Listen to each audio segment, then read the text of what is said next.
Bonjour à toi chers zappeurs, bienvenue dans le monde fantastique du cinéma, des séries télé et de la musique.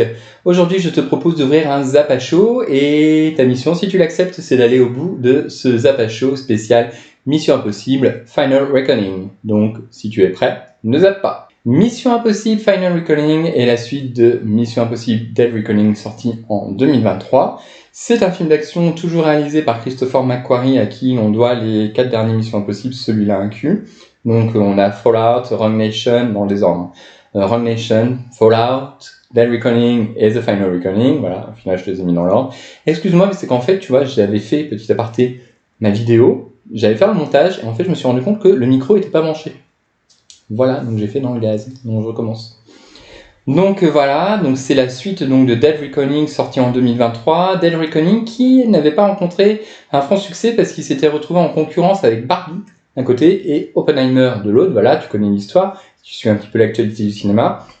Et au final, le film avait coûté 291 millions sans compter l'aspect budgétaire, on avait rapporté 571 millions. Donc il n'était pas du tout rentré dans ses frais, ce qui explique d'ailleurs en fait que aujourd'hui ce nouvel opus qui devait s'appeler Dead Reckoning Part 2 a finalement eu un titre changé en Final Reckoning pour pas faire écho à un film déjà qui n'a pas forcément marché en premier lieu. Voilà, donc au niveau de The Final Reckoning, il faut savoir qu'il a coûté entre 400 millions minimum, plus 100 millions à peu près de budget communication, donc ce qui le porte à 500 millions, et donc pour qu'il soit rentable, il faudrait qu'il tape le milliard, et très honnêtement, il y a peu de chances, c'est Mission Impossible, qu'il le fasse dans le sens où aucun des Missions Impossibles n'a réussi jusqu'à ce jour à faire ce score. Le plus haut c'est Fallout avec 760 millions de mémoire, et c'est surtout que déjà on est sur une saga qui commence un petit peu à s'essouffler, que du coup, comme je te disais tout à l'heure, c'est la suite d'un film qui n'a pas forcément marché, même s'ils ont changé le titre, ça reste la suite. Et en plus de ça, les retours sont pas forcément foufou concernant ce Final Reckoning. Donc, on verra bien ce que ça donnera. Là, pour l'instant, après sa première semaine d'exploitation, en sachant qu'il est face à Lilo et Stitch qui fait un raz-de-marée en salle, il a déjà atteint les 200 millions en une semaine, ce qui est pas mal. Mais après, on va voir comment il se tient, parce que ça se trouve, c'est des gens comme moi qui avaient quand même envie d'aller voir la fin de la franchise. Moi, en plus, j'avais apprécié Dead Reckoning.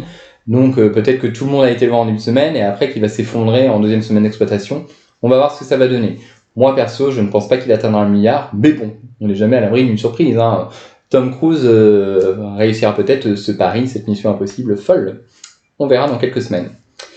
Au niveau de l'histoire, bon, je vais te la faire courte. Casting, déjà, c'est le même casting que d'habitude. Ça va, c'est fait. Et ensuite, au niveau de l'histoire, ça reprend exactement là où on l'avait laissé dans Dead Reckoning. Donc, à savoir que Tom Cruise a mis la main sous la clé, qui veut donc aller dans le sous-marin pour justement ouvrir cette trappe, accéder à une sorte de disque dur, on va dire, qui permettra de neutraliser l'intelligence artificielle, combinée bien sûr avec quelque chose qu'un des personnages va fabriquer, un poison. Voilà, mais je ne t'en dis pas plus. Qu'ai-je pensé de ce film? Est-ce que ces critiques sont justifiées ou pas? Eh ben, je suis désolé de te le dire, mais oui, très clairement, oui, et oui.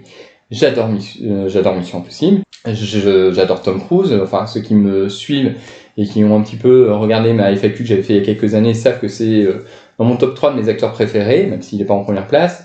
Mais là, très clairement, pour te la faire courte, le film dure 2h50, j'ai piqué du nez devant. Il y avait des moments où c'était mon chéri qui lui-même piquait du nez aussi, me réveillait, il me disait enfin me réveillait, je dormais pas spécialement, mais tu vois, je commençais à sombrer.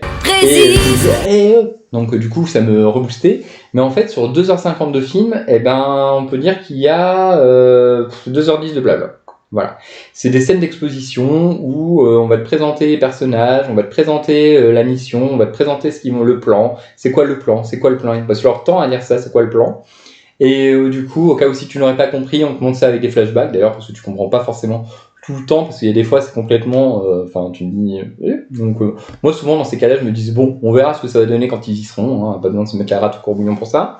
Mais du coup, quand t'as 2h10 de ça, quand un film passe son temps à te montrer des flashbacks pour te faire des liens avec d'autres films de la saga, en plus, c'est fait de manière plutôt maladroite, et à t'expliquer ce qu'il va faire et ce qu'il va amener, c'est que déjà c'est pas bon signe au niveau de l'écriture. Donc l'écriture est vraiment mauvaise.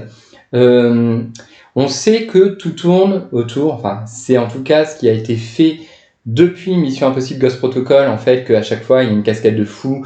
Tout tourne autour des performances de Tom Cruise. Hein, il en a fait la marque de fabrique de la saga.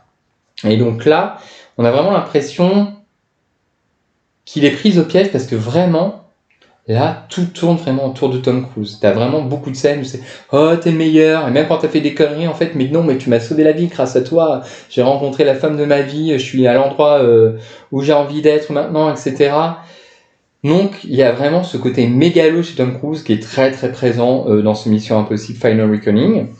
Et puis, il n'y a pas grand-chose à se mettre sous la dent parce que Mission Impossible, quand je dis qu'il s'est pris à son propre piège, c'est que avant, c'est vrai que tu allais voir les Missions Impossibles, le 1 avec Brian De Palma, le 3 qui avait été fait par le réalisateur d'Alias, etc., de J.J. Abrams, ils avaient vraiment beaucoup d'action, il y avait vraiment quand même ce côté espionnage, etc., mission, même dans le 2 avec John Woo. Le 4, on commençait un petit peu à perdre ça, et puis d'ailleurs, il faut savoir que c'est là où Christopher McQuarrie est arrivé. Puis après, le 5, c'est vraiment centré sur des scènes plus de ouf. J'ai l'impression qu'il y avait moins d'action, mais que c'était plus concentré sur des moments. Et donc là, en fait, tu as 3 moments. Tu vas avoir le moment de la baston dans le chalet, qui est classique, c'est une baston classique, qui a rien d'extraordinaire, même si elle est bien rythmée, même si la musique t'emballe, voilà, c'est rien de fou, rien de nouveau. T'as la scène finale avec ces espèces d'avions à 2 places là entre la confrontation entre Gabriel et Ethan Hunt qui est déjà vu puisque c'est un copier-coller de Fallout, sauf que bon il y a pas tous ces cascades parce que dans Fallout c'était un hélicoptère, donc forcément on peut faire la même chose qu'avec ce genre d'avion, mais grosso modo on reprend les mêmes et on recommence, donc rien de très innovant. Et en fait, la seule chose qui vaille réellement le coup dans ce film, c'est les 15 minutes dans le sous-marin avec Tom Cruise, et justement, c'est une parenthèse dans le film, parce que pendant tout le film, en fait, t'as du blabla, une cacophonie, pia, pia, pia, pia, pia, pia, pia, pia, la présidente qui sert à rien, la bombe du porte-avions qui sert à rien, la mort de la femme d'ailleurs qu'on te présente dans Dead Reckoning, là, qui était censé être quelqu'un de proche, peut-être même la relation d'Ethan Hunt, qui est tué par Gabriel, tout ça, donc on se dit du coup ça motive Ethan à poursuivre Gabriel, et en fait tu ne la vois plus, voilà, ils ont évacué ça. Donc du coup, quand tu arrives dans cette scène sous-marine, en fait, t'as l'impression vraiment que, en effet, Tom Cruise, il est tout petit dans ce monde, et puis ça te fait du bien, quoi. Tu décompresses, sans mauvais jeu de mots avec la décompression, mais tu décompresses, quoi. Tu décompresses d'une certaine façon où t'es plus dans le calme. Après, par contre, c'est une scène qui est vraiment extrêmement bien faite, les décors qui bougent, parce qu'en fait, le sous-marin tourne, etc. C'est vraiment très haletant, très angoissant. Et les images en plus sont super belles parce que quand Tom Cruise descend là comme ça avec les lumières, enfin il y a vraiment un très beau jeu de lumière, c'est vraiment hyper bien foutu. C'est un petit bijou cette scène. D'ailleurs Tom Cruise a bientôt faire un film apparemment qui va se passer au fond des abysses avec une entité. Franchement si c'est comme ces 15 minutes de film je le prends tout de suite. Mais voilà, sorti des 15 minutes, enfin voilà, tu peux pas dire qu'un film est bon parce que il y a 15 minutes de film qui sont bien quoi. Tout le reste après à côté c'est nul, justement par rapport au manque d'enjeu, au raccord un petit peu tarabiscoté qu'ils font pour essayer de justifier. Moi, je suis sûr que ce film, en fait, comme Dead Reckoning n'a pas marché, je suis sûr qu'il y a eu une réécriture, parce que du coup, on essaie de faire des liens avec le 3, avec le 1, pour montrer que tout ça, c'était fait d'avance, mais honnêtement, je crois pas trop, et je pense qu'ils ont essayé de trouver des éléments dans tel ou tel film pour essayer de raccrocher les wagons, mais au final, ça donne une bouillie pas forcément très très digeste, et voilà. C'est pas très bon, l'antagoniste Gabriel est plus qu'oubliable en fait, ça sert à rien non plus. Et voilà, après il y a la mort d'un personnage qui va intervenir, je ne te dis pas lequel, je pense que ça aurait mérité mieux. C'est comme la mort d'ailleurs de Rebecca Ferguson dans le volet précédent en fait. C'est pas très logique parce que l'autre qui est voleuse là, elle tient vachement longtemps face à Gabriel alors qu'elle est quand même novice, et puis l'autre par contre qui est beaucoup plus expérimentée, qui est quand même chevronnée, c'est une espionne, elle se fait tuer en 2 coups de cuillère à peau, donc c'était pas très très cohérent, puis la mort était pas très bien présentée parce que c'est pas creusé en fait, tout tourne autour de Tom Cruise, et là c'est aussi accentué, il y a ce personnage qui va mourir, et je trouve que ça fait très très artificiel tout ce qu'il y a autour. Et après au-delà de ça aussi, on a l'impression pendant tout le film que Tom Cruise a passé le relais, parce qu'on voit qu'il parle à Benji, il dit allez vas-y gère l'équipe et tout ça, donc on sent qu'il est en train de préparer le départ, et à la fin dans la dernière scène de poursuite justement avec Gabriel, on s'attend, en tout cas on est en suspense, moi je me suis dit peut-être que finalement ça va être sa porte de sortie, et puis en fait il va y passer, et non, en fait il y aura peut-être un Mission Impossible 9, mais non en fait, moi j'ai envie de dire faut arrêter cette saga, je pense qu'on est arrivé au bout de cette saga, très clairement, et qui a plus grand chose à proposer, quoi. Enfin, voilà, il a tout fait, et ça serait bien peut-être qu'il retourne, vu l'âge qu'il a, à un cinéma plus d'auteur, faire travailler avec des réalisateurs de grands noms, comme il faisait au début de sa carrière. Je pense qu'il a beaucoup de talent, et puis même son jeu d'acteur, là, je trouve surfait, là, quand il bouge un petit peu à peine de l'œil, tout ça, les gros plans sur le visage, je trouve pas qu'il joue très très bien, en plus, dans ce film-là.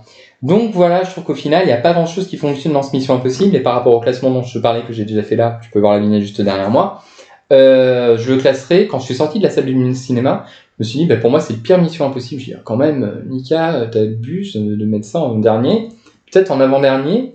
Au final, non, parce que même le dernier Mission Impossible que j'avais mis, je te dirai pas lequel, tu verras si tu vois le classement, en fait, il est rythmé, il y a quelque chose, enfin, même s'il a plein de défauts, je le préfère 100 000 fois à celui-là. Je préfère regarder un film, en fait, de 2 heures qui est rythmé avec des défauts, que me taper un film de 3 heures qui raconte pas grand-chose, qui a un truc mégalo de Tom Cruise, et dans lequel je me fais chier pendant 2 heures et demie, en fait. Donc voilà, pour moi, c'est le pire des Missions Impossibles. Tu auras qu'à me dire en commentaire ce que tu as pensé de cette vidéo, t'abonner, liker d'ailleurs, même au passage, ça me fera toujours plaisir.